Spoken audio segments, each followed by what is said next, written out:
वेदांत अग्रवाल नाम तो सुना ही होगा तुमने। कौशल्या जी की आवाज में एक अजीब सा गर्व और दबाव दोनों घुला हुआ था। बहुत बड़ा बिजनेसमैन है, किसी भी चीज में हमसे कम नहीं। मैं और तुम्हारे पापा तुम्हारे लिए ऐसा ही रिश्ता ढूंढ रहे थे और देखो कितनी आसानी से हमें हमारा मनचाहा रिश्ता मिल भी गया। लेकिन तुम हो कि इसे ठुकरा रही हो। अपनी जान से भी ज्यादा प्यारी बेटी की आंखों में आंसू देखकर उनका दिल तड़प उठा। फिर भी वो खुद को संभालते हुए उसे समझाने लगी, मगर सिमरन की आवाज दर्द से भरी थी। मम्मा, दिल नहीं मानता, उसने बेबसी में अपनी उंगलियां चटकाते हुए कहा। तो कौशल्या जी ने गहरी सांस लेकर उसे समझाया, दिल को समझाओ सिमरन। शुरुआत में हर लड़की को ऐसा ही लगता है, लेकिन शादी के बाद सब बदल जाता है। फिर तुम्हें सिर्फ अपना पति ही अच्छा लगेगा और वो लड़का, वो तो तुम पर दिलो जान से फिदा है, जितनी जल्दी हो सके शादी करना चाहता है। फिर उनकी आवाज में सख्ती उतर आई। और ध्यान रखना, अपने मुंह से कोई भी फैसला देने से पहले अपने पापा के बारे में जरूर सोच लेना। उनकी इज्जत तुम्हारे हाथ में है। उन्होंने वेदांत के घर वालों को जबान दे दी है, उनकी लाज रख लेना। इतना कहकर वो उसे सोचने के लिए अकेला छोड़ गई। कमरे में सन्नाटा छा गया। सिमरन ने एक गहरी सांस ली और खिड़की के पास जाकर खड़ी हो गई। वेदांत को वो देख चुकी थी, एक आकर्षक व्यक्तित्व, उभरते बिजनेस की दुनिया का चमकता सितारा, जिसके जैसा जीवन साथी पाने के लिए लड़कियां 16 सोमवार तक के व्रत रखती हैं। लेकिन मैं अपने इस दिल का क्या करूं? उसके अंदर से आवाज उठी और तभी एक चेहरा उसकी आंखों के सामने तैर गया। 2 आंसू चुपचाप उसके गालों पर लुढ़क पड़े। ये मोहब्बत भी कितनी बेरहम होती है, ना जीने देती है ना मरने देती है, उसने खुद से कहा, क्योंकि उसने तो सिर्फ एक ही इंसान से सच्चा प्यार किया था, उसी के साथ जिंदगी के सपने सजाए थे। उसके बिना जीने का ख्याल भी उसे अंदर से तोड़ देता था। तो फिर कैसे वो अपने उन सपनों को तोड़कर वेदांत अग्रवाल की हो जाती? लेकिन अगले ही पल उसके भीतर एक हिम्मत जागी, नहीं, मुझे अपनी मोहब्बत के लिए कोशिश करनी होगी, वरना जिंदगी भर पछताऊंगी। कि उस वक्त अगर बोल देती तो शायद सब कुछ बदल सकता था। यही सोचते हुए वो वापस बेड पर बैठ गई और तभी उसे एक नाम याद आया, मोहित मल्होत्रा। वही इंसान जो शायद उसकी मदद कर सकता था। मोहित उसका पड़ोसी था और उसके पापा व सिमरन के पापा की गहरी दोस्ती भी थी। उसने घड़ी देखी, रात के 11 बज रहे थे। इस वक्त उसके पास जाना सही नहीं था, मगर उसके पास वक्त भी तो नहीं था गवाने के लिए। उसने हिम्मत जुटाई, धीरे धीरे अपने कमरे से बाहर निकली और लॉन में आ गई, जहाँ से मोहित के घर का दरवाजा खुलता था। एक ऐसा दरवाजा जो अक्सर लॉक नहीं होता था। उसने धीरे से दरवाजा खोला और अंदर चली गई। मोहित के कमरे में पहुंचते ही उसे अजीब सी खामोशी महसूस हुई। कमरा खाली था। उसने बालकोनी में झांक कर देखा, वहां भी कोई नहीं था। मायूस होकर वो लौटने लगी ही थी कि अचानक ड्रेसिंग रूम का दरवाजा खुलने की आवाज आई। उसने पलटकर देखा, मोहित बिना शर्ट के सिर्फ ट्राउजर में बाहर आ रहा था। सामने खड़ी सिमरन को देखते ही उसका चेहरा गुस्से से तमतमा उठा। उसकी आंखों में चिंगारियां भड़क उठी। वो तेज कदमों से उसकी ओर बढ़ा और सिमरन उसे बस हैरानी से देखती रह गई। शर्म नाम की कोई चीज है भी तुम्हारे अंदर? उसकी आवाज में तिरस्कार साफ झलक रहा था। मुझे तो पता था तुम में हदें पार करने की आदत है, लेकिन इतनी गिर जाओगी ये नहीं सोचा था। रात के 11 बजे एक जवान लड़के के कमरे में क्या कर रही हो और इस तरह घूर रही हो जैसे पहले कभी किसी मर्द को नहीं देखा। उसके शब्द सिमरन के दिल को चीरते चले गए। तभी उसे होश आया। उसने जल्दी से नजरें फेर ली। उसकी मजबूत काया और ब्लैक सैंडो में उभरते मसल्स उसे और असहज कर रहे थे। सॉरी, मुझे माफ कर दीजिए, मुझे आपसे बहुत जरूरी बात करनी थी। इसलिए उसकी आवाज कांप रही थी। लेकिन मोहित ने बेरुखी से जवाब दिया, ऐसी कौन सी बात है जो दिन में नहीं हो सकती थी? और जो भी जरूरी बात है अपने माँ बाप से कहो। अगर उन्हें मेरी जरूरत होगी तो वो खुद मुझसे बात कर लेंगे। अब निकलो मेरे कमरे से। इतना कहकर उसने उसका हाथ पकड़कर उसे बाहर कर दिया और अगले ही पल दरवाजा उसके मुंह पर बंद कर लिया। सिमरन के लिए जैसे सब कुछ खत्म हो गया। उम्मीद की आखिरी किरण भी उससे छिन गई थी। उसकी आंखों से आंसू बहने लगे, दिल भारी हो गया और वो टूटे हुए कदमों से वापस अपने कमरे की ओर लौट गई। कौशल्या जी किचन से पानी का जग भरकर जैसे ही कमरे की ओर बढ़ रही थी, तभी उनकी नजर बाहर से अंदर आती सिमरन पर पड़ी और वो घबरा उठी। सिमरन, इतनी रात को कहाँ गई थी बेटा? मेरा तो दिल ही घबरा गया था। उनकी आवाज में चिंता साफ झलक रही थी। जबकि सिमरन ने खुद को संभालते हुए धीमे से जवाब दिया, मम्मा बस थोड़ा सा घबराहट हो रही थी, इसलिए बाहर लॉन में ताजी हवा लेने चली गई थी। कौशल्या जी ने राहत की सांस ली, उसके सर पर प्यार से हाथ फेरा और बोली, अच्छा चलो ठीक है, अब जाओ और आराम करो, रात काफी हो चुकी है। वो मुड़कर जाने ही लगी थी कि अचानक सिमरन की धीमी लेकिन भारी आवाज ने उन्हें रोक लिया। मम्मा मैं शादी के लिए तैयार हूँ। ये कहते हुए उसने अपने आंसुओं को जैसे गले में ही निगल लिया। उसकी आवाज में छिपा दर्द सिर्फ वही महसूस कर सकती थी। कौशल्या जी ने पलटकर उसे देखा, उनकी आंखों में राहत और खुशी की चमक आ गई। उन्होंने आगे बढ़कर उसके माथे को चूमा, उसे ढेर सारा आशीर्वाद दिया, लेकिन उस पल जो टूट रहा था वो सिर्फ सिमरन का दिल नहीं बल्कि उसका पूरा वजूद था। उसने एक फैसला नहीं लिया था बल्कि खुद को ही कहीं पीछे छोड़ दिया था। लेकिन कहानी यहीं खत्म नहीं हुई। असली तूफान तो कुछ ही दिन बाद आने वाला था। क्या कह रही हो कौशल्या? तुम्हारा दिमाग तो ठीक है ना? बलवंत जी की आवाज गूंज उठी जब कौशल्या जी ने घबराते हुए कहा, मैं सच कह रही हूँ, सिमरन पार्लर में नहीं है और घर भी नहीं आई। मैंने पूरा घर छान मारा। ये सुनते ही बलवंत जी जैसे सुन पड़ गए और पास रखी कुर्सी पर ढह गए। उनके चेहरे का रंग उड़ चुका था। संभालो खुद को बलवंत, संभालो। घर के बाकी लोग उन्हें संभालने लगे, लेकिन हालात हाथ से निकलते जा रहे थे। सिमरन कहाँ जाएगी? मैं अभी पार्लर फोन करके पूछता हूँ। धर्मवीर जी ने तुरंत फोन मिलाया, मगर जवाब ने सबके पैरों तले जमीन खिसका दी। वो तो आधा घंटा पहले ही यहाँ से निकल चुकी थी, जबकि पार्लर से घर की दूरी सिर्फ 5 मिनट की थी और सिमरन अब तक घर नहीं पहुँची थी। मतलब साफ था वो जा चुकी थी, शायद हमेशा के लिए। उस एक खबर ने पूरे घर में तूफान ला दिया। हर तरफ अफरा तफरी मच गई। कोई कुछ समझ नहीं पा रहा था। मिस्टर बलवंत वरमदेव का दिल घबराहट और गुस्से के बीच झूल रहा था। उन्हें यकीन ही नहीं हो रहा था कि उनकी लाडली बेटी ऐसा कदम उठा सकती है, लेकिन हकीकत सामने थी। सिमरन किसी की मोहब्बत में इतना बड़ा फैसला ले चुकी थी। उसी वक्त घर में मौजूद हर शख्स की नजर एक ही इंसान पर जाकर टिक गई, धर्मवीर साहब का बेटा मोहित मल्होत्रा। सबको भरोसा था कि अगर कोई उसे ढूंढ सकता है तो वो सिर्फ मोहित ही है। अंकल आप फिक्र मत कीजिए, सब ठीक हो जाएगा, मैं सिमरन को ढूंढ लाऊंगा, मोहित ने भरोसा दिलाया। लेकिन बलवंत जी का दर्द अब गुस्से में बदल चुका था। कैसे फिक्र ना करूं बेटा, उसकी बारात आने वाली है और वो घर से गायब हो गई है। जानते हो ना लड़कियों की इज्जत कितनी नाजुक होती है। अगर ससुराल वालों को जरा भी पता चल गया कि वो घर से भाग गई है तो सब कुछ खत्म हो जाएगा। भले हम उसे ढूंढ भी लाएं, लेकिन क्या वो लोग बारात लेकर आएंगे? इतनी बड़ी बात सुनने के बाद उनकी आवाज कांप रही थी, शब्द टूट रहे थे। दिल का दर्द अब उनके जिस्म पर भारी पड़ने लगा था। वो कुछ और कहना चाहते थे, लेकिन अचानक उनके सीने में तेज दर्द उठा और वो एक तरफ सोफे पर गिर पड़े। घर में फिर से हड़कंप मच गया। प्लीज भगवान के लिए खुद को संभालिए। हर कोई उन्हें संभालने की कोशिश कर रहा था, लेकिन गुस्से में डूबे बलवंत जी के शब्द अब और ज्यादा कड़वे हो चुके थे। जी चाहता है कि वो मेरे सामने आए और मैं उसका गला घोंट दूं। कैसे अपने बाप की इज्जत को यूं रोन दिया उसने। ये सब तुम्हारी परवरिश का नतीजा है कौशल्या। आज हमारी बेटी हमें लोगों के सामने झुकाकर चली गई। कैसी माँ हो तुम? तुम्हें अंदाजा तक नहीं हुआ कि तुम्हारी बेटी बाहर किसी से रिश्ता निभा रही थी।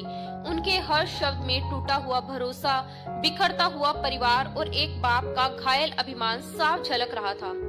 बलवंत जी की कड़वी बातों पर वहां मौजूद हर शख्स ने भारी मन से सिर झुका लिया, क्योंकि कहीं न कहीं वो जानते थे कि गलती सिर्फ सिमरन की नहीं थी। उसने कई बार अपनी माँ को दबे शब्दों में समझाने की कोशिश की थी कि वो ये शादी नहीं करना चाहती, उसका दिल किसी और के लिए धड़कता है, लेकिन हर बार उसे डांटकर चुप करा दिया गया, ये सोचकर कि समय के साथ सब ठीक हो जाएगा, शादी हो जाएगी तो लड़की अपने घर चली जाएगी और बात यहीं पे खत्म हो जाएगी। मगर हकीकत ने सबकी सोच को तोड़कर रख दिया था और अब उस गलती की सजा पूरा परिवार भुगत रहा था।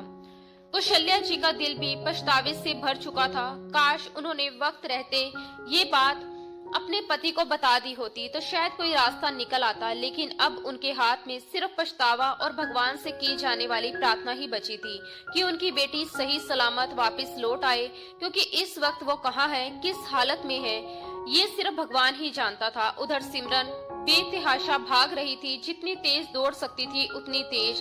दुल्हन का भारी लहंगा उसके कदमों को रोक रहा था, फिर भी वो खुद को संभालते हुए आगे बढ़ती जा रही थी। दिल जोर जोर से धड़क रहा था, आंखों से आंसू लगातार बह रहे थे। वो ये सब करना नहीं चाहती थी, लेकिन हालात ने उसे इस मोड़ पर ला खड़ा किया था। वो किसी ऐसे इंसान के साथ पूरी जिंदगी नहीं बिता सकती थी जिसे वो चाहती ही नहीं थी, और उसे सबसे आसान रास्ता यही लगा, घर से भाग जाना। उसने कदम तो उठा लिया था, मगर अब ना मंजिल का पता था और ना ही रास्तों की समझ।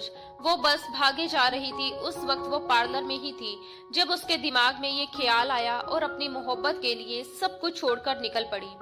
मगर जिस इंसान के लिए वो भागी थी, उसे तो इस बात की खबर तक नहीं थी। भागते भागते अचानक उसका पैर फिसला और वो बुरी तरह गिर पड़ी। उसके होठों से दर्द भरी आह निकली, हाथों की चूड़ियां टूटकर बिखर गई और उनके टुकड़े उसकी कलाइयों में चुभकर खून निकालने लगे। दर्द से उसकी आंखों में और आंसू भर आए। हे भगवान, मेरी मदद करो। अगर वो लोग मुझे पकड़ लेंगे तो मुझे जिंदा नहीं छोड़ेंगे। उसे खुद पता था कि उसने कितना बड़ा और खतरनाक कदम उठा लिया है। अब घर वाले उसे माफ नहीं करेंगे। वो किसी तरह हिम्मत जुटाकर उठी ही थी कि पीछे से कुत्तों के भौंकने की आवाज ने उसकी रूह तक हिला दी। हे भगवान, कहीं ये मोहित मल्होत्रा के कुत्ते तो नहीं? अगर वो मुझे ढूंढते हुए यहाँ तक आ गया तो मेरा बचना नामुमकिन है। वो तो पहले ही मेरा सबसे बड़ा दुश्मन है। डर के मारे उसका दिल बैठने लगा, मगर उसने खुद को संभाला और फिर से भागने लगी। तभी सुनसान सड़क पर अचानक एक सफेद कार आकर उसके बिल्कुल सामने रुक गई। वो घबराकर पीछे हटी, दिल की धड़कनें जैसे थम गई, और जब कार का दरवाजा खुला तो बाहर आने वाला कोई और नहीं बल्कि मोहित मल्होत्रा था। उसे देखते ही सिमरन जैसे पत्थर की हो गई। उसकी सांसें अटक गई और वो डर के पीछे हटने लगी, जबकि मोहित गुस्से और जुनून से भरी नजरों के साथ उसकी तरफ बढ़ रहा था। उसके कदम भारी और तेज थे, जैसे हर कदम के साथ उसका गुस्सा और बढ़ रहा हो। इससे पहले कि वो उसके पास पहुंचता, सिमरन मुड़ी और पूरी ताकत से फिर से भागने लगी, मगर अगले ही पल मोहित ने उसे बाजू से कसकर पकड़ लिया और झटके से अपनी ओर घुमा लिया। वो दर्द से कराह उठी, छोड़ो मुझे। वो झटपटाने लगी, लेकिन मोहित की पकड़ और सख्त होती जा रही थी। बहुत शौक है ना तुम्हें भागने का, लेकिन बहुत बड़ी गलती कर दी तुमने। तुम्हें क्या लगा तुम मुझसे बच जाओगी? उसकी आंखों में इस वक्त खतरनाक जुनून जल रहा था, जैसे वो उसे पूरी तरह तोड़ देना चाहता हो। मुझे नहीं जाना, छोड़ दो मुझे। सिमरन लगातार खुद को छुड़ाने की कोशिश कर रही थी, लेकिन मोहित उसे घसीटते हुए कार की तरफ ले जा रहा था। जैसे ही वो उसे गाड़ी में धकेलने वाला था, सिमरन ने अचानक उसकी कलाई पर जोर से दांत गड़ा दिए। मोहित दर्द से तिलमिला उठा, लेकिन अगले ही पल उसने उसे जोर से कार के साथ पटक दिया। सिमरन का सिर बुरी तरह कार से टकराया और उसके मुंह से तेज चीख निकल गई, मगर उसे उसकी हालत की कोई परवाह नहीं थी। वो उसे बेरहमी से गाड़ी में धकेल चुका था। सिमरन दर्द से तड़प रही थी। ये साफ था कि मोहित उसके साथ बिल्कुल भी नरमी बरतने वाला नहीं था। कार तेज रफ्तार से वरमदेव हाउस की तरफ दौड़ रही थी और रास्ते में ही मोहित ने खबर दे दी कि सिमरन मिल गई है। घर में जहां एक तरफ सबने राहत की सांस ली, भगवान का शुक्रिया अदा किया, वहीं दूसरी तरफ एक नई चिंता ने सबको घेर लिया। बारात दरवाजे पर खड़ी थी। अब उन्हें क्या जवाब देंगे? मुझे नहीं लगता कि अब कुछ बचा है बलवंत। उन्हें सच्चाई बता दो ताकि बाद में वो खुद ही इनकार कर दें। धर्मवीर जी ने गंभीरता से कहा, मगर इससे पहले कि कोई और कुछ बोलता, बलवंत जी का गुस्सा फूट पड़ा। करने दो इनकार, उसके बाद मैं अपनी बेटी को जिंदा जमीन में गाड़ दूंगा। उनके शब्दों में ऐसा जहर था कि सुनकर कौशल्या जी सहर उठी। उनकी आंखों में आंसू भर आए, मगर वो कुछ कह न सकी, बस अपने होंठ भींचकर चुप रह गई, क्योंकि अब हालात उनके हाथ से पूरी तरह निकल चुके थे। बारात आ गई, बारात आ गई।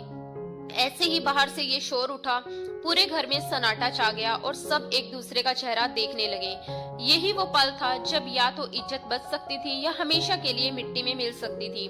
बाहर आकर जैसे ही बलवंत जी ने सामने खड़ी बारात और उनके बीच खड़ी सुशीला जी को देखा, माहौल और भारी हो गया। ये आप क्या कर रहे हैं? हम बारात लेकर आए हैं और आप कह रहे हैं वापिस चले जाएं।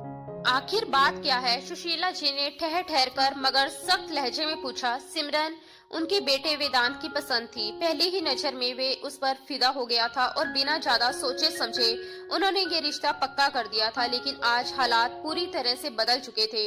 बलवंत जी ने भारी मन से कहा, आप लोगों को तकलीफ होगी, इसलिए बेहतर है कि आप वापस चले जाएं। वो झूठ बोलकर बेटी का घर नहीं बसाना चाहते थे। साफ साफ कहिए, आखिर हुआ क्या है? सुशीला जी ने माथे पर बल डालते हुए फिर पूछा। तभी पीछे खड़ी एक रिश्तेदार औरत ने धीरे लेकिन साफ आवाज में सच उगल दिया। लड़की घर से भाग गई है। ये सुनते ही जैसे सुशीला जी के पैरों तले जमीन खिसक गई। क्या क्या सच में? उनके शब्द लड़खड़ा गए और बलवंत जी ने शर्म से सिर झुका लिया। अगले ही पल सुशीला जी का गुस्सा फूट पड़ा। कितनी शर्म की बात है मिस्टर वर्मदेव, अगर आपकी बेटी का दिल नहीं था तो पहले बता देती। हमें बारात के दिन बुलाकर जलील करने की क्या जरूरत थी? हमारी भी कोई इज्जत है, कोई रुतबा है। आपने तो सब मिट्टी में मिला दिया। उनके हर शब्द में ताना और अपमान भरा था। बलवंत जी के पास जवाब देने के लिए कुछ नहीं था। बस इतना ही कह सके, आप लोग जा सकते हैं। उनकी आवाज टूटी हुई थी, जैसे किसी ने उनका सब कुछ छीन लिया हो। आज उनकी ही बेटी ने उन्हें सबके सामने झुका दिया था, जिसे उन्होंने हर खुशी दी, हर जिद पूरी की, सही गलत कभी नहीं देखा। उसी ने 4 दिन की मोहब्बत के लिए रिश्ते को ठुकरा दिया। लानत है ऐसी परवरिश पर। सुशीला जी का गुस्सा थमने का नाम नहीं ले रहा था। ऐसी बदचलन चरित्रहीन लड़की पाली है आपने, और मेरा बेटा भी बेवकूफ है जो इसके पीछे पागल हो गया। उनके शब्द जहर बनकर पूरे माहौल में फैल रहे थे। तभी विक्रम वर्मदेव ने गुस्से में कहा, बहुत हो गया, अब आप लोग यहाँ से जा सकते हैं, क्योंकि वो अपने भाई की हालत देख नहीं पा रहे थे। बलवंत जी बार बार अपने सीने को दबा रहे थे। उनका दर्द साफ दिख रहा था। हाँ हाँ, जा रहे हैं, सुशीला जी ने तमतमाकर जवाब दिया। लेकिन तभी वेदांत ने आगे बढ़कर कहा, मम्मा ऐसे कैसे चले जाएं? मैं अभी भी सिमरन से शादी करूंगा। उसके इतना कहते ही सुशीला जी का हाथ उसके गाल पर जा पड़ा। चारों तरफ सन्नाटा छा गया। तुम्हारा दिमाग खराब हो गया है क्या? वो लड़की घर से भाग गई है और तुम अभी भी उससे शादी की बात कर रहे हो। पता नहीं किसके साथ मुंह काला करके आई है। सुशीला जी के शब्द और भी जहरीले हो गए। तभी अचानक हवेली के बाहर एक गाड़ी आकर रुकी और सबकी नजरें उधर घूम गई।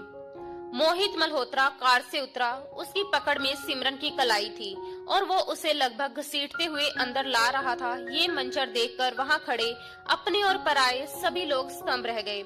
लो, आ गई तुम्हारी बहू, कर लो अब शादी इससे, सुशीला जी ने तंज कसते हुए कहा। लेकिन मैं इस शादी में शामिल नहीं होंगी, और अगर कर भी ली तो इस गंदगी को मेरे घर मत लाना।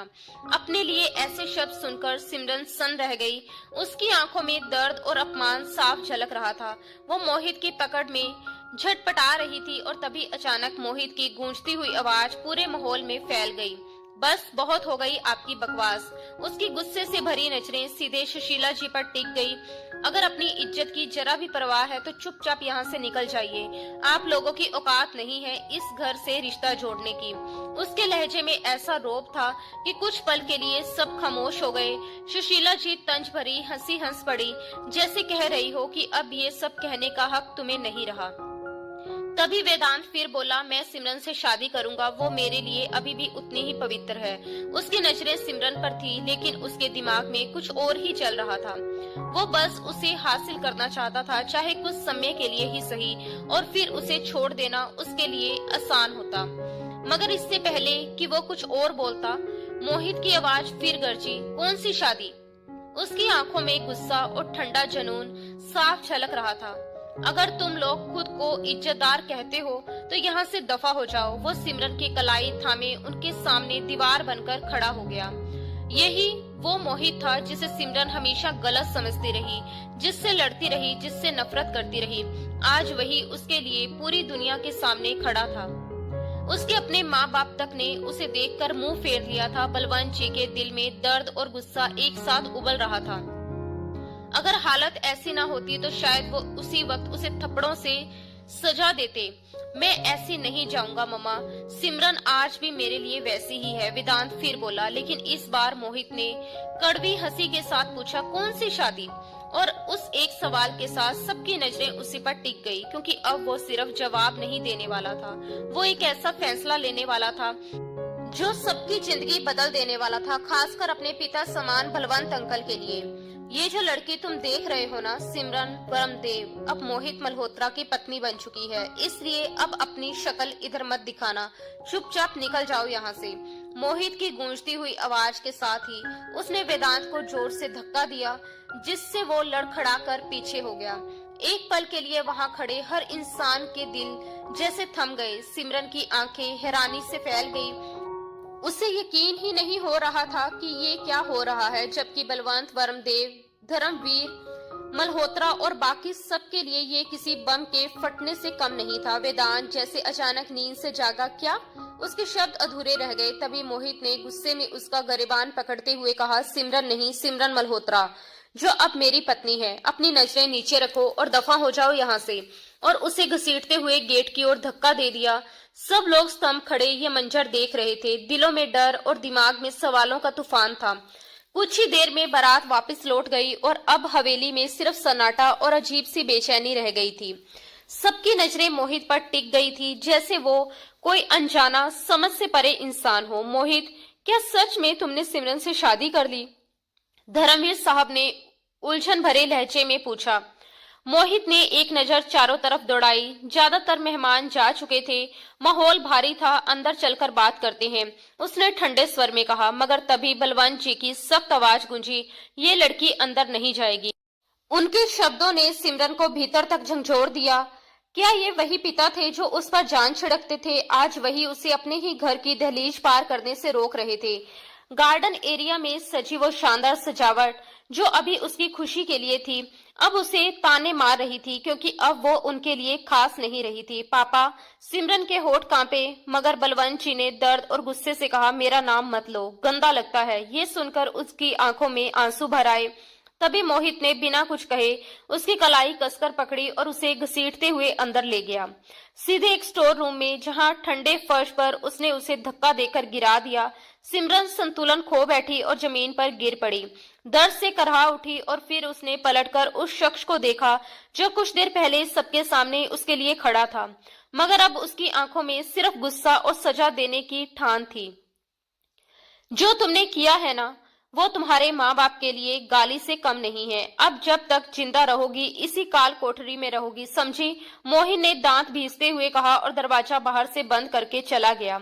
सिमरन वहीं फूट फूट कर रोती रह गई। उसे ये नहीं पता था कि अगर वो बाहर होती तो उसे कितनी जिल्लत झेलनी पड़ती। शायद अपने ही माँ बाप के थप्पड़ भी वो जिस इंसान के लिए घर से भागी थी उसका कोई अता पता नहीं था। ना उसने उसे लेने की कोशिश की, ना कोई इंतजार। यही बात मोहित को अंदर ही अंदर खाए जा रही थी। आखिर किस भरोसे उसने इतना बड़ा कदम उठाया? धीरे धीरे घर खाली हो गया। अब सिर्फ दोनों परिवार के लोग बचे थे जो एक दूसरे से नजरें चुरा रहे थे। मोहित ने साफ कर दिया था कि उसकी और सिमरन की शादी नहीं हुई। उसने सिर्फ लोगों का मुंह बंद करने के लिए झूठ बोला था। ये सुनकर धर्मवीर जी ने बेटे की ओर देखा। उसका चेहरा गुस्से से लाल था। तो फिर शादी कर लो ना, इसमें बुराई क्या है? अपनी बात को सच कर दो। ये सुनकर मोहित चौंक गया। फिर उसकी नजर बलवंत अंकल पर गई, जिनके चेहरे पर साफ था कि वो भी यही चाहते हैं। क्या आप सब यही चाहते हैं? उसने सबकी तरफ देखते हुए पूछा और चारों ओर फैली खामोशी ही उसका जवाब थी। उसने हल्की सी तंज भरी मुस्कान दी। ठीक है, लेकिन मेरी एक शर्त है। और कुछ ही देर में शादी की तैयारियां शुरू हो गई। वैसे भी सब कुछ पहले से तैयार था, बस पंडित जी को दोबारा बुलाया गया। उधर कुछ देर बाद स्टोर रूम का दरवाजा खुला। सिमरन को लगा शायद उसके पापा आए होंगे, मगर सामने कौशल्या जी को देखकर उसके कदम रुक गए। मम्मा, वो उनकी ओर बढ़ी, मगर उन्होंने हाथ उठाकर उसे रोक दिया। उनकी आंखों में ऐसी सख्ती थी कि सिमरन सहम गई। काश तुम्हें पैदा होते ही मार दिया होता तो आज ये दिन ना देखना पड़ता। उनकी आवाज दर्द से भरी थी। मम्मा, सिमरन तड़प उठी, मगर उन्होंने झटके से कहा, खबरदार, जो मुझे माँ कहा, कोई रिश्ता नहीं रखना मुझे तुम जैसी औलाद से। एक बार भी नहीं सोचा कि हमारे ऊपर क्या बीतेगी। उनके हर शब्द ने सिमरन को तोड़ दिया। उसका सिर शर्म से झुक गया। बस अब सब खत्म हो चुका है। तुम अपना मान और अपना सम्मान सब खो चुकी हो। कौशल्या जी ने आंसू पोंछते हुए कहा, कुछ देर में तुम्हारी और मोहित की शादी है और इस बार हमें शर्मिंदा मत करना, वरना हमें जहर दे देना, क्योंकि अगर इस बार तुमने इनकार किया तो तुम्हारे पापा जिंदा नहीं रह पाएंगे। उनकी आवाज कांप रही थी, लेकिन शब्द पत्थर की तरह सख्त थे। फैसला तुम्हें करना है, तुम्हारी शादी या तुम्हारे बाप की अर्थी। मम्मा, सिमरन दर्द से तड़पकर बोल उठी, लेकिन कौशल्या जी की आंखों में भरी नफरत और गुस्से ने उसे वहीं रोक दिया। सिमरन, मेरा नाम अपनी गंदी जुबान से मत लो। तुम जब माँ कहती हो तो ये शब्द भी अपवित्र लगने लगता है। तुम इस काबिल ही नहीं हो कि कोई रिश्ता तुमसे जोड़ा जाए। उनके हर शब्द ने सिमरन के दिल को चीर दिया और बिना एक पल गवाए उन्होंने उसकी कलाई पकड़कर उसे बाहर की ओर खींच लिया। राहदारी पार करते हुए वो उसे सीधे लॉन में ले गई, जहां शादी की सारी तैयारियां पूरी थी। सजे हुए मंडप, जलते हुए दीप और खामोश खड़े लोग, सब कुछ जैसे एक अजीब सा तमाशा बन चुका था। उन्होंने उसे एक तरफ इस तरह बिठा दिया जैसे कोई बोझ फेंका जाता है और सिमरन सिसक उठी, मगर किसी ने उसकी तरफ देखा तक नहीं। पंडित जी ने मंत्र पढ़ने शुरू कर दिए और सिमरन चुपचाप अपने होंठ सीलकर बैठ गई। उसे अच्छी तरह पता था कि जिस इंसान के साथ उसकी जिंदगी जोड़ी जा रही है वही उसकी जिंदगी को सबसे ज्यादा मुश्किल बना देगा। बिना कुछ कहे उसने हर रस्म पूरी की और दूसरी तरफ मोहित भी उसी सख्ती के साथ हर फेरा, हर कसम निभाता गया। चेहरे पर कोई भाव नहीं, बस गुस्सा और ठंडापन। कुछ ही देर में शादी पूरी हो गई। मोहित ने आगे बढ़कर बलवंत जी के हाथ थामे और झुककर उनका आशीर्वाद लिया। उनके लिए वो सिर्फ पड़ोसी या अंकल नहीं थे, बल्कि पिता समान थे। शायद इसीलिए वो ये सब जानते हुए भी इस रिश्ते को निभाने के लिए तैयार हो गया था, सिर्फ इसलिए कि उनके दिल को और चोट ना पहुंचे। बलवंत जी ने उसके हाथ पकड़कर ठंडे और कड़े स्वर में कहा, आज के बाद हमारा इस लड़की से कोई रिश्ता नहीं। ये जिए या मरे हमें कोई फर्क नहीं पड़ेगा।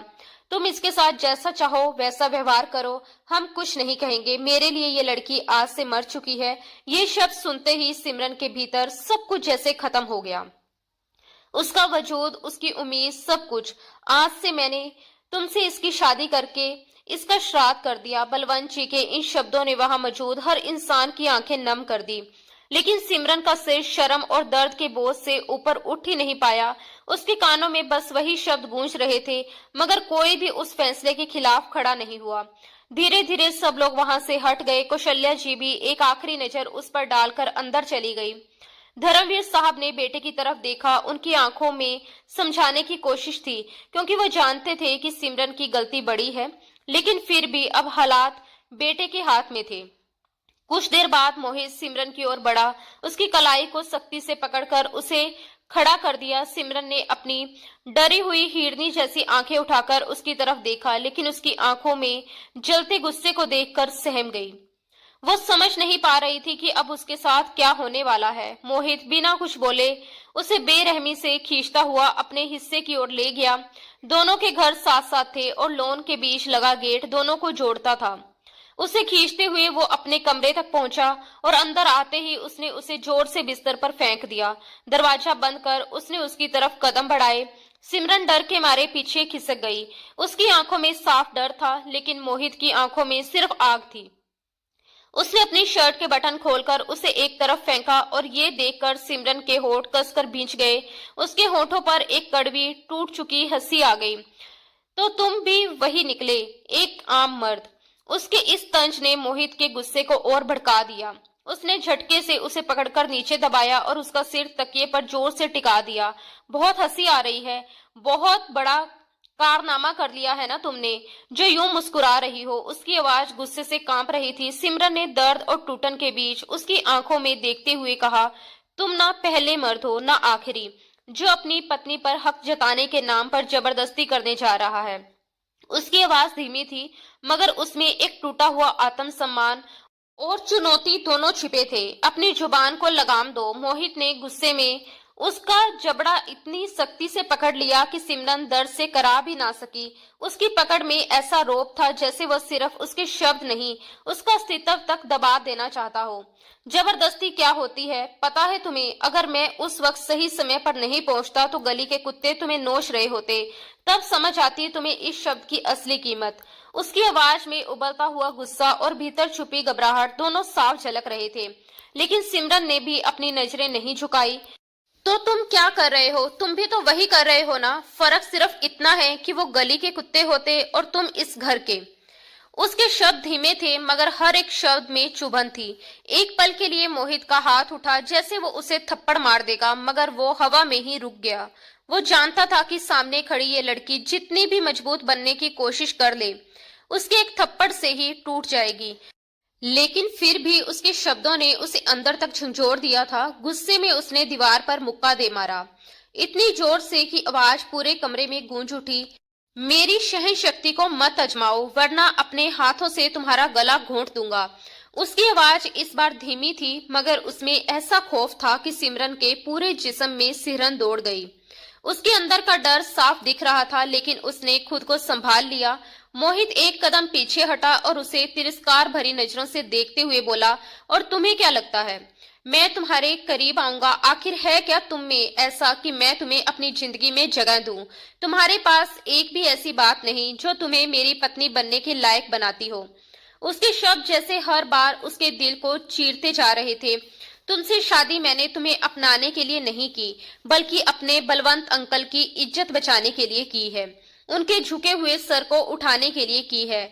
वरना तुम्हारी औकात नहीं कि मोहित मल्होत्रा तुम्हें अपनी जिंदगी में जगह दे। वो नफरत और गुस्से में डूबा, हर शब्द जैसे जहर बनकर निगल रहा था। तुम्हें तो फर्क ही नहीं पड़ता ना, तुम्हारे माँ बाप जिए या मरे, तुम्हें तो बस अपनी मोहब्बत का नशा चढ़ा हुआ था।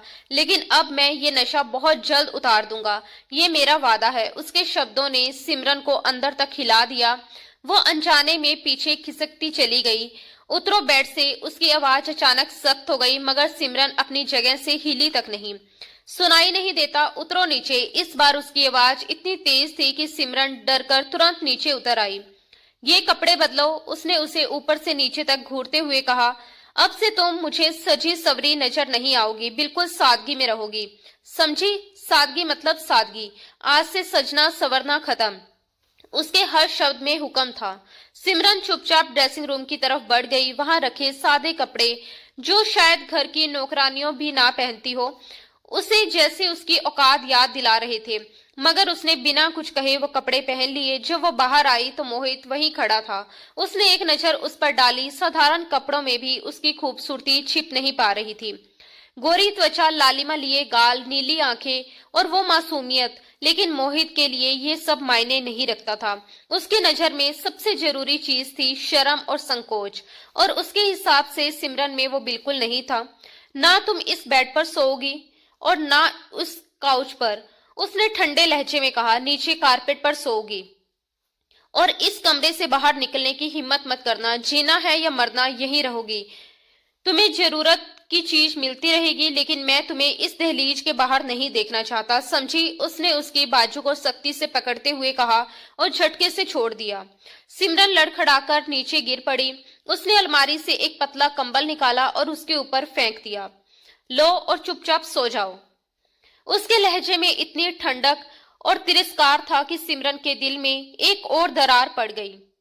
कमरे में सन्नाटा फैल गया, एक ऐसा सन्नाटा जिसमें सिर्फ टूटी हुई सांसों की आवाज और बिखरे हुए रिश्तों की गूंज बाकी रह गई थी।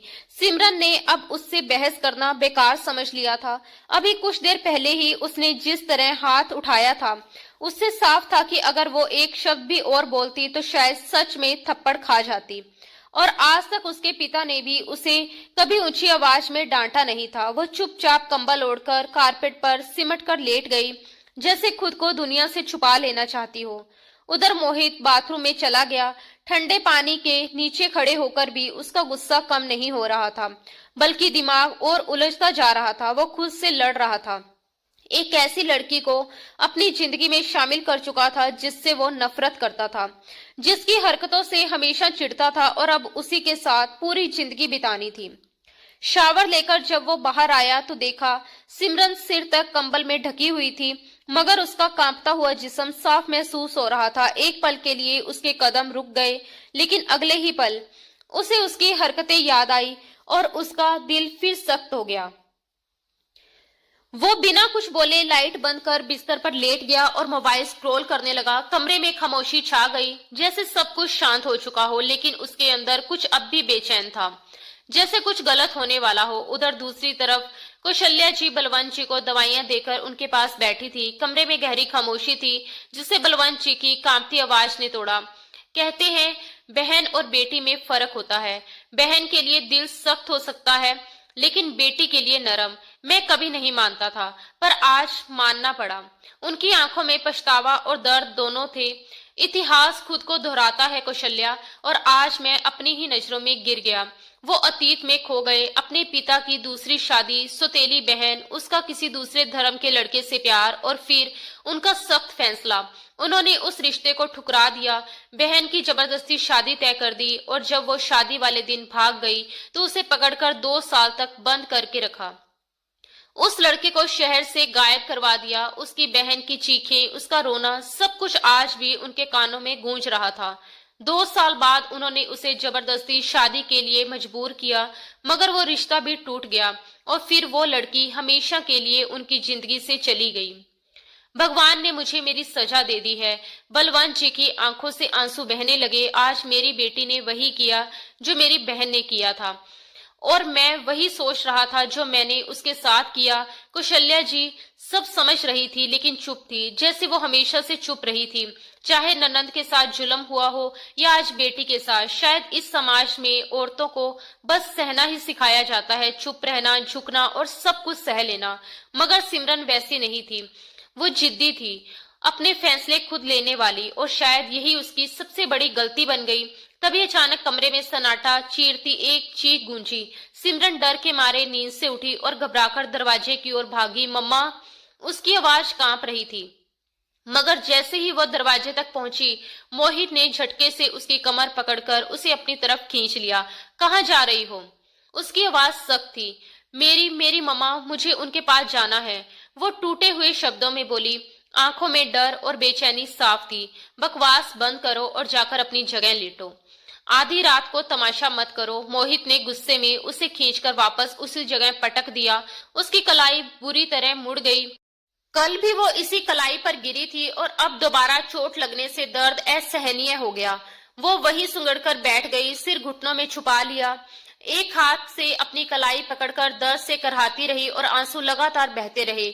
उसकी सिसकियां कमरे की खामोशी में गूंज रही थी। उसका यूं दर्द से तड़पना देखकर मोहित खुद को रोक नहीं पाया। वो फौरन घुटनों के बल उसके सामने बैठ गया और उसकी कलाई पकड़कर एक झटके से सीधा कर दिया। तेज दर्द से सिमरन चीख उठी और अनजाने में उसके सीने से आ लगी, जैसे उस दर्द में उसे वही सहारा मिल गया हो जिससे वो सबसे ज्यादा नफरत करती थी। कुछ पल के लिए दोनों ठहर गए। उसकी सिसकियां और मोहित की भारी सांसें कमरे की खामोशी में घुल गई। फिर मोहित ने खुद को संभालते हुए धीरे धीरे उसे अपने से अलग किया। उसकी भीगी हुई आंखों और कांपते चेहरे को एक पल तक देखता रहा, मगर बिना कुछ कहे वापस बिस्तर की तरफ चला गया। सिमरन की सिसकियां धीरे धीरे कम हो गई, लेकिन वो वही काउच से टेक लगाकर खाली दीवारों को घूरती रह गई, जैसे उसके अंदर अब कुछ बचा ही ना हो। मैंने तुम्हें सोने को कहा था। मोहित की ठंडी आवाज आई। नींद नहीं आ रही। उसने बिना किसी तरफ देखे, बिना किसी भाव के जवाब दिया। क्या चाहती हो? पूरी रात जागोगी? कहो तो नींद ना आने की वजह दे दूं। इस बार उसके लहजे में कुछ ऐसा था जिसने सिमरन के दिल में एक और डर भर दिया। उसने आंसू पोंछे और पहली बार उसकी तरफ देखकर बोला, मैं आपके टाइप की नहीं हूँ मोहित मल्होत्रा, मैं आपको सूट नहीं करती। एक चरित्रहीन लड़की। उसके शब्द खुद उसके ही दिल को चीर रहे थे। मोहित की आंखों में फिर गुस्से की चमक उभरी। हाँ, बिल्कुल नहीं हो तुम मेरे टाइप की, लेकिन बहुत जल्द मेरे टाइप की लड़की इस बिस्तर पर होगी, मेरी बाहों में, और तुम। वो हल्का सा हंसा, मगर उस हंसी में जहर था। तुम्हारी जगह वही रहेगी जहां अभी हो। ये शब्द जैसे सिमरन के अंदर कुछ तोड़ गए। उसने बिना कुछ कहे करवट बदली और आंखें बंद कर ली, मगर नींद उससे कोसों दूर थी। मोहित भी अब बेवजह चिड़चिड़ा हो उठा था, जैसे वो खुद भी समझ नहीं पा रहा था कि उसे इतना गुस्सा क्यों आ रहा है। दिन यूं ही बीतने लगे। सिमरन पूरे दिन उस कमरे में बंद रहती। दरवाजा बाहर से लोग, खिड़कियां बंद, और उसकी दुनिया बस 4 दीवारों तक सीमित हो चुकी थी। नौकरानी दिन में 1-2 बार खाना रख जाती और फिर दरवाजा बंद कर देती। सिमरन ने कभी विरोध नहीं किया, जैसे उसने अब सब कुछ मान लिया हो। उसके अपने माँ बाप तक उसे भूल चुके थे, या शायद जानबूझकर भुला दिया था। कई बार उसके मन में आता कि वो सच बता दे, सब कुछ साफ कर दे, मगर किसी ने उससे पूछा ही नहीं। और मोहित, वो तो जैसे उससे दूर रहने में ही सुकून महसूस करता था। यही दूरी, यही अनदेखी उसे सबसे ज्यादा तोड़ रही थी।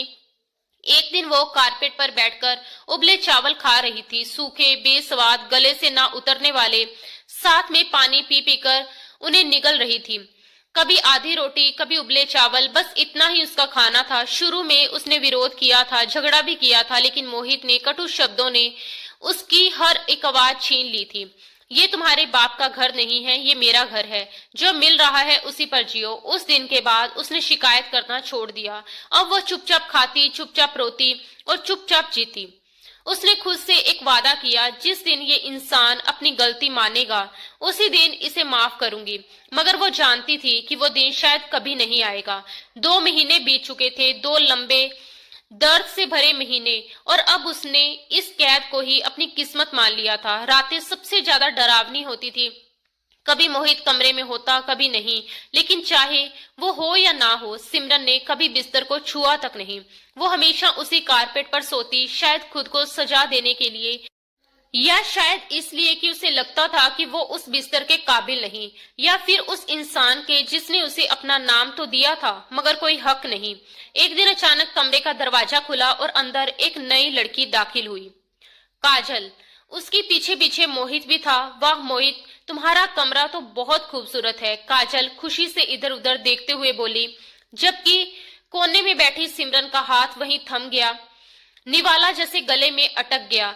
इन 2 महीनों ने उसे अंदर तक बदल दिया था, कमजोर, मुरझाई हुई, मगर उसकी आंखों की चमक अब भी जिंदा थी। कैसा लगा मेरी जान को कमरा? मोहित ने एक नजर सिमरन पर डाली और फिर काजल की तरफ मुड़कर मुस्कुरा दिया। अच्छा है, लेकिन शादी के बाद मैं इसे अपनी पसंद से पूरी तरह बदल दूंगी, वो इतराते हुए बोली। जैसा तुम चाहो, मोहित ने नरमी से जवाब दिया। सिमरन चुपचाप ये सब देख रही थी। उसकी आंखों में कोई आंसू नहीं था, बस एक अजीब सी ठंडी आग थी। वैसे हमारी शादी के बाद इसे कहाँ रखोगे? काजल ने उसके करीब आकर फुसफुसाया। मोहित हल्का सा झुका और धीमे से बोला, हवेली में एक काल कोठड़ी है, ऐसे लोगों की जगह वही होती है। दोनों हंसते हुए दरवाजे की तरफ बढ़े ही थे कि पीछे से सिमरन की आवाज गूंजी, जिस दिन तुम इस कमरे में दुल्हन बनकर आओगी ना, वो दिन मेरी जिंदगी का सबसे खूबसूरत दिन होगा। दोनों ठिठक गए। सिमरन के चेहरे पर हल्की मुस्कान थी। कमजोरी के बावजूद भी उसका आत्म सम्मान अब भी जिंदा था। पूछोगे नहीं क्यों?